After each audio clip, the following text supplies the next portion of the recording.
duties, supporting each other's dreams and ambitions.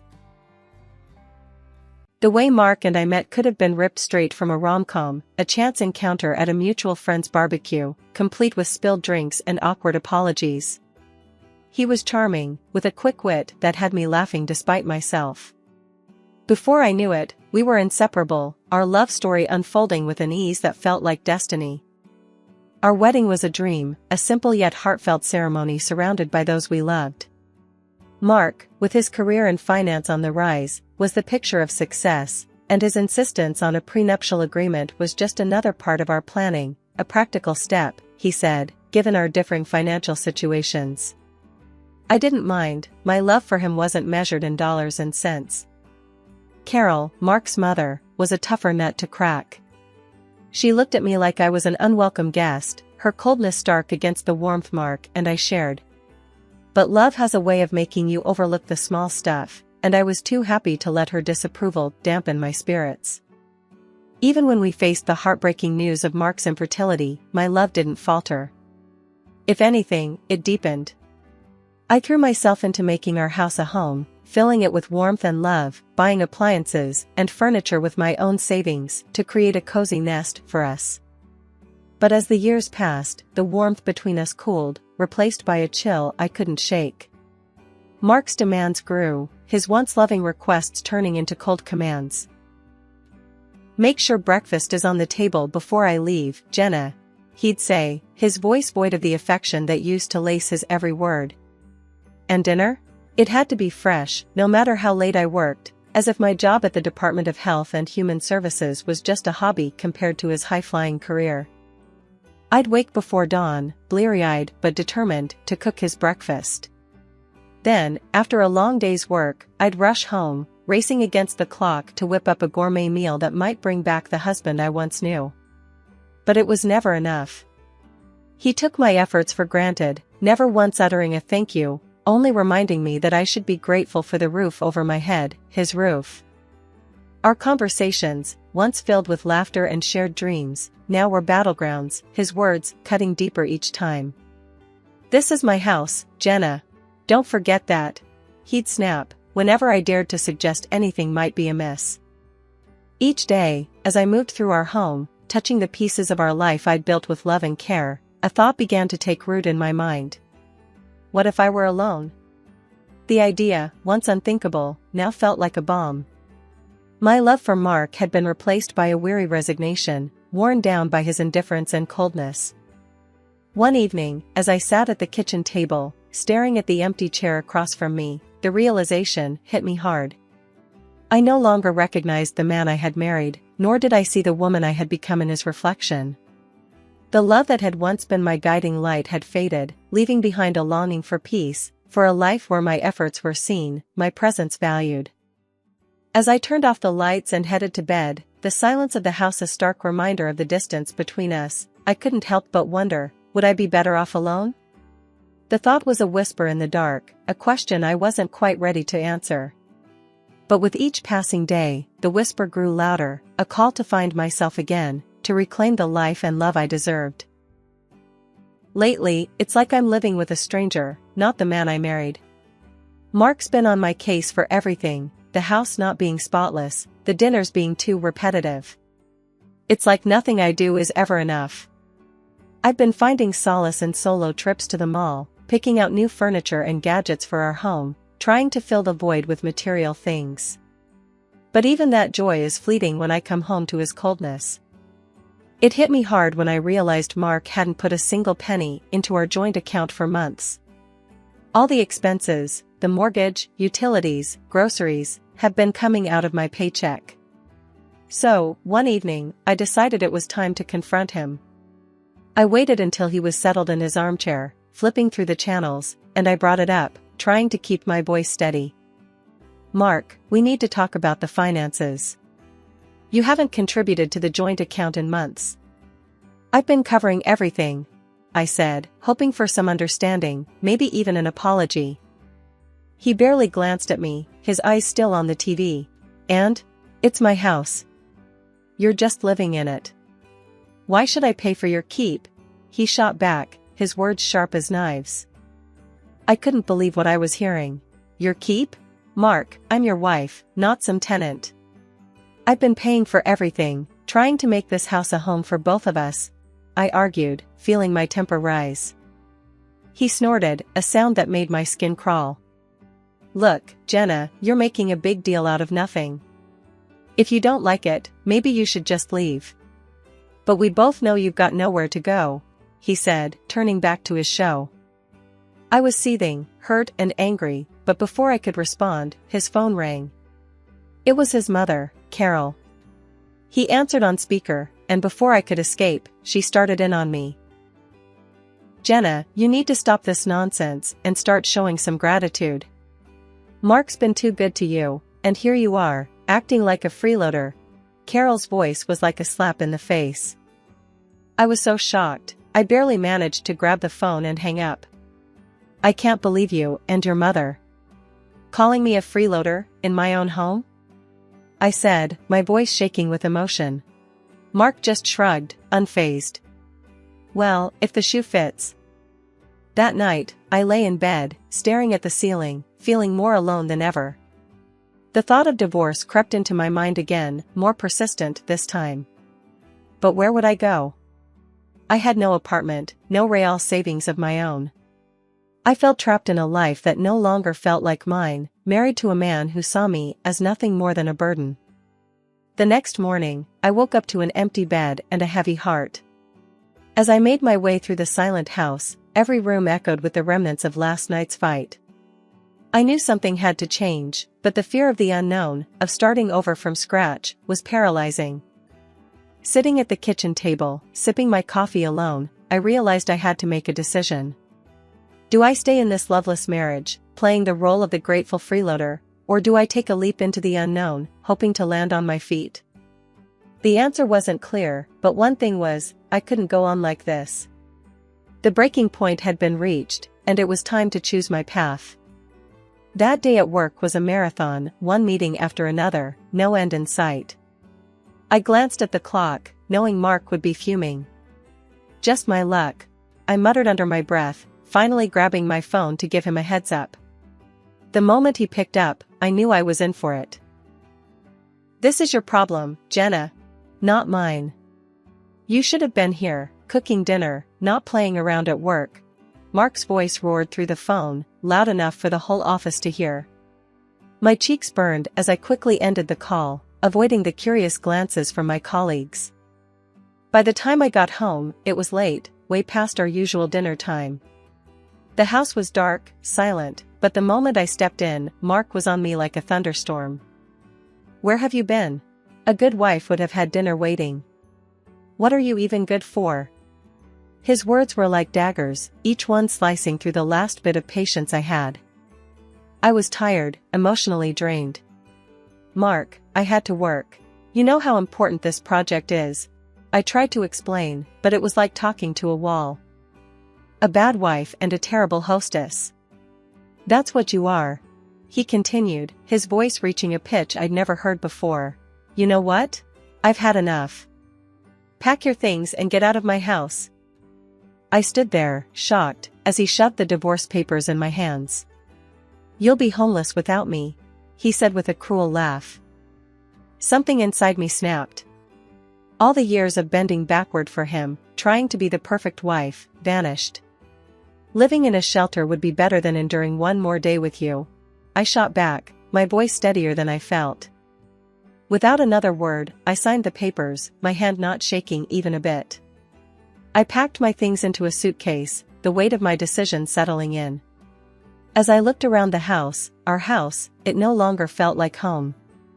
It was just a building, filled with broken promises and shattered dreams. I booked a room at a nearby hotel, a temporary refuge from the storm. Lying in the unfamiliar bed, I realized this was the first night in years I didn't have to worry about what Mark wanted for dinner or if the house was clean to his standards. It was just me, and strangely, it felt like a weight had been lifted. The decision to leave was hard, maybe the hardest I've ever made. But as I drifted off to sleep, a part of me felt excited for what the future might hold.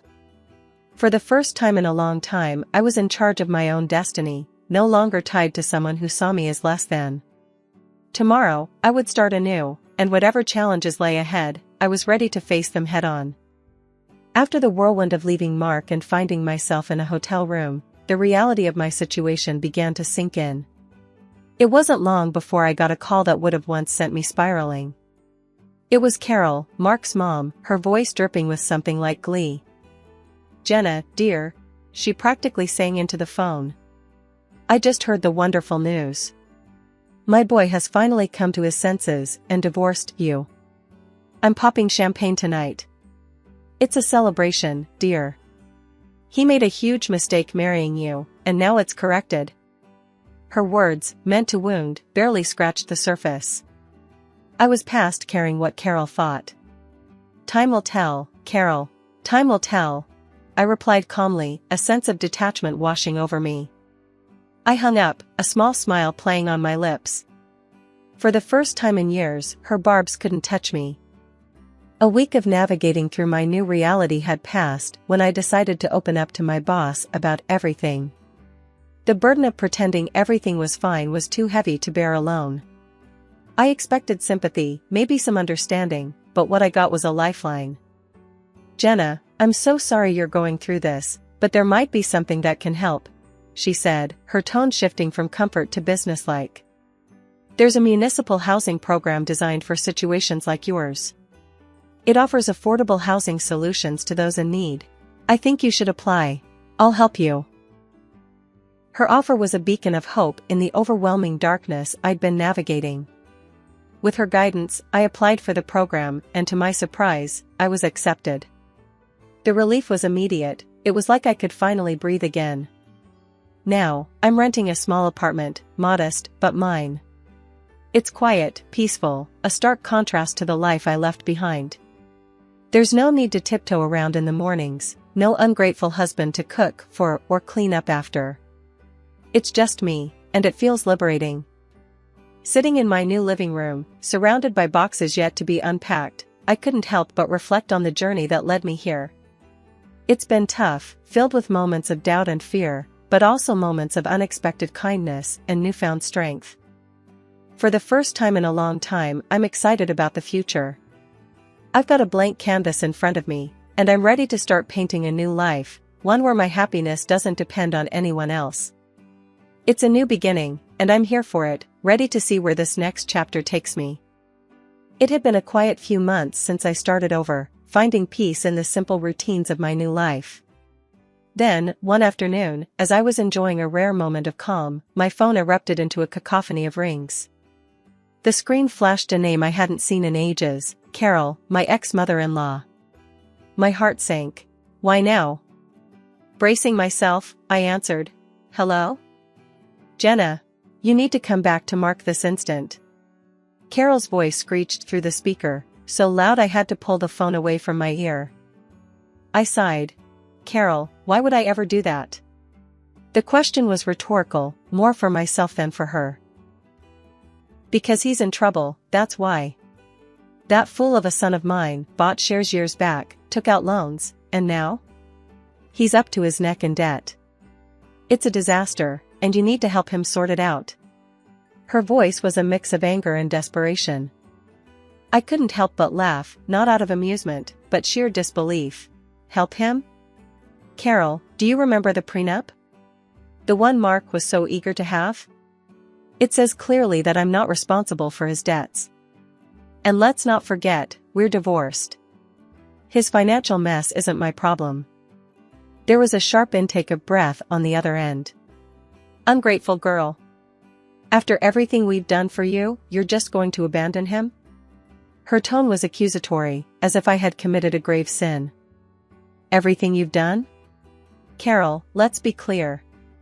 The only thing you and Mark ever did was make my life miserable. And as for abandoning him, remember, he kicked me out. He made it clear I was no longer welcome in his life or his house," I retorted, my patience wearing thin. "You'll regret this, Jenna. You think you're better off without him, but you're making a huge mistake," she spat out, her voice venomous. I took a deep breath, finding a calm I didn't know I had. Carol, I've spent too much of my life living in regret and fear because of you and Mark. I'm done. Mark's debts are his own doing. It's time he learns to deal with his own mess. I'm moving on with my life. Goodbye, Carol." With that, I ended the call, a sense of finality washing over me. I had expected to feel shaken, upset, maybe even guilty. But all I felt was relief. Standing up to Carol, making it clear that I was no longer part of their twisted family drama, felt like shedding a weight I'd been carrying for too long. Sitting back down, I let out a long breath I hadn't realized I'd been holding. The conversation with Carol, as unpleasant as it was, served as a stark reminder of how far I'd come. I had fought hard for my independence, my peace, and no amount of guilt-tripping could drag me back into that chaos. For the first time in what felt like forever, I felt truly free. Free from the expectations, the criticisms, the endless cycle of trying to please people who would never see my worth. I had found my strength, my voice, and I wasn't going to let anyone take that away from me again. As I looked around my small apartment, a sense of pride filled me. This was my space, my sanctuary, and my new beginning. I had survived the storm and come out stronger on the other side. And no call, no matter how unexpected or unwelcome, could change that. The next morning, I woke up with a resolve as clear as day. It was time to reclaim what was mine. I rummaged through my files until I found the receipts for all the items I had poured my money into over the years. The sleek dishwasher that made Mark's life easier, the washing machine we picked out together, though, let's be honest, I paid for, and the high-end coffee machine that became the centerpiece of many of his mornings. It wasn't just about the money, it was about the principle, about not letting my contributions be erased and taken for granted any longer. With a moving truck booked and a couple of strong helpers at my side, I went back to the house that was no longer a home. The door opened to an eerie silence, a stark contrast to the chaos of emotion swirling inside me. As the workers started loading up the truck, I couldn't help but feel a mix of satisfaction and sadness. Each piece of furniture, each appliance, had a story, a memory attached to it. But as they say, you can't cling to the past if you want to move forward. Just as we were finishing up, my phone rang. I knew without looking who it was. Mark's name flashed on the screen, his call as predictable as it was unwanted. I answered, bracing myself for the storm. "Where the hell is all my stuff?" he bellowed, skipping any pretense of a greeting. "Your stuff?" I couldn't help the incredulous laugh that escaped me. "You mean the things I bought with my money?" "I've taken them back, Mark. According to our prenup, I have every right to." His curses and insults flew fast and furious, a torrent of anger that once would have cowed me. But not anymore. "Listen, Mark." I cut in, my voice steady. "I wish you the best, truly. But this is where our paths diverge for good." And with that, I hung up and blocked his number, a symbolic gesture of cutting the final tie that bound me to a life that no longer served me. As the moving truck drove away, my heart felt lighter than it had in years. This wasn't just about reclaiming my possessions, it was about reclaiming my life, my independence, and my self-worth. I knew there would be challenges ahead, but for the first time in a long time, I felt ready to face them head-on, on my own terms. 6 months down the line, life's taken a turn I hardly dared dream of. I've snagged myself a cozy apartment in a neat part of town, all thanks to this social program my boss tipped me off about. The deal was sweet, a manageable down payment with tiny payments stretching out over the years. For the first time, I'm not just scraping by, I've got a bit of wiggle room in my budget, enough to spoil myself without worrying about anyone else's needs or wants. The day I got the keys to my place, I remember stepping through the door, the sense of ownership washing over me. It was a blank canvas, and for the first time in forever, I could paint my life exactly how I wanted. No compromises, no sacrifices, just me. I treated myself to some paints and canvases, a nod to the girl I used to be, the one who found joy in splashing watercolors around, lost in the flow of her own creativity. I even painted a self-portrait, something I'd never have dared do before. Staring at my work, I saw a woman who'd weathered storms and come out stronger, a woman who didn't need anyone else to define her worth. It was like I was seeing myself clearly for the first time, beautiful, self-sufficient, and yeah, a bit selfish, but in the best possible way. And then there's Max, my little bundle of joy, a scrappy little dog with eyes too big for his face and a heart just as oversized. Adopting him felt like the final piece of my new life clicking into place. We'd become a team, exploring the neighborhood, making the apartment our home. One evening, as Max and I were curled up on the couch, my phone buzzed. It was a text from a friend I hadn't seen since the divorce storm hit. "Heard you're doing well. Coffee sometime?" I smiled, typing out a reply. "Yeah, life's good.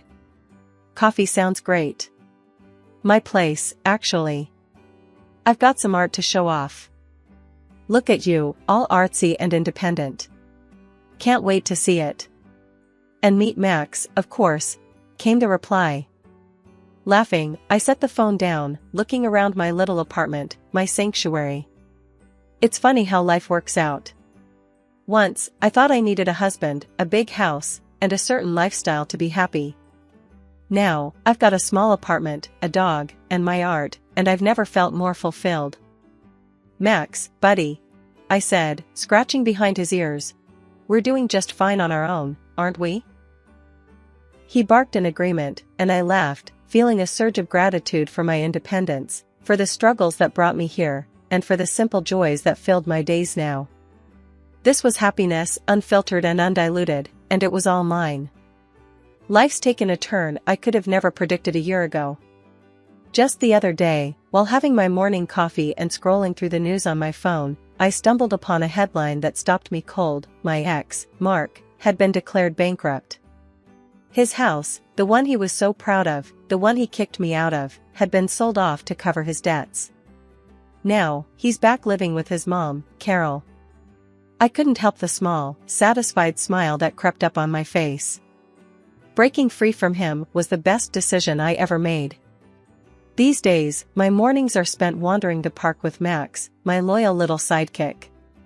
The fresh air, the peaceful quiet, it's a far cry from the tense, stifling atmosphere of my old life. And it's not just the walks, I found a new passion that's breathed life into my world, painting. I joined the local amateur artists club on a whim, thinking it'd be a casual hobby. But it quickly grew into something more. I started exhibiting my paintings at local shows, the vibrant colors and bold strokes a reflection of my newfound freedom and joy. At one of these exhibitions, my path crossed with someone unexpected. I was standing beside one of my pieces, a watercolor that I felt particularly proud of, when a man approached. He studied the painting with an intensity that made me curious. "That's quite beautiful," he said, nodding towards the canvas. "Did you paint this?" I couldn't hide my grin. "Yeah, I did. Thank you." We got to talking, and it turned out we had a lot in common. Before I knew it, we were sitting in a nearby cafe, chatting over coffee like old friends. He was easy to talk to, with a warmth and a sense of humor that I'd missed in my interactions for so long. He even bought my painting. "I want to see this first thing every morning," he said. "It's inspiring." That coffee turned into dinner a few days later, and then into walks in the park, Max trotting alongside us. He introduced me to his kids, two bright sparks, who welcomed me with open arms and laughter. It felt natural, easy, like a piece of my life that had been missing without me even realizing it. One evening, after the kids had gone to bed and we were sitting on his porch, he turned to me. "You know, I'm really glad I bought that painting," he said, his voice soft in the twilight. I smiled, leaning my head on his shoulder. "Me too. It's funny how things work out." It got me thinking about how far I'd come, from feeling trapped and hopeless to standing on the cusp of something beautiful, something new. I was free from the shadows of my past marriage, ready to dive into the future, whatever it might hold. As Max and I continued our morning walks, I found myself reflecting on the journey.